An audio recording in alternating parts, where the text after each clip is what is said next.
తిరుమలలో అపహరణకు గురైన నవ్యశ్రీ ఆచూకీ కోసం పోలీసులు గాలింపు ముమ్మరం చేశారు. డాగ్ స్క్వాడ్ తో తనిఖీలు చేపట్టారు. అయితే RTC bus stand GMC toll gate వరకు వెళ్లి ఆగిపోయి పోలీసు జాగిలాలు చిన్నారి ఆచూకీ కోసం ప్రత్యేక బృందాలను దించామన్నారు స్థానిక డీఎస్పీ. త్వరలోనే చిన్నారిని క్షేమంగా తీసుకొస్తామని భరోసా ఇస్తున్నారు.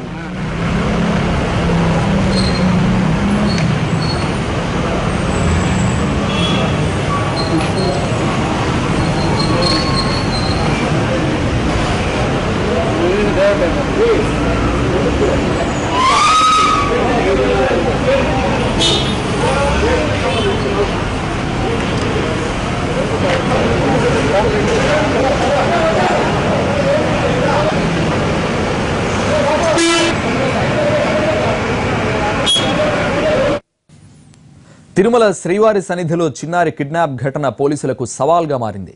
అనంతపురం జిల్లా కనగానపల్లి మండలం తుమ్మచెర్ల గ్రామానికి చెందిన మహాత్మా దంపతులు నిన్న ఉదయం 2 పిల్లలతో కలిసి యాత్రికుల వసతి సముదాయం 2లో సేద తీరారు.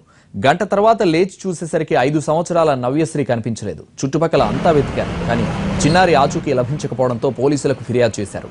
సీసీటీవీ ఫుటేజ్ ఆధారంగా దర్యాప్తు చేపట్టిన పోలీసులు చిన్నారిని ఓ వ్యక్తి ఎత్తుకెళ్లడం గమనించారు. దీంతో కిడ్నాప్నకు గురైన చిన్నారిని రక్షించడానికి దర్యాప్తు ముమ్మరం చేశారు పోలీసులు.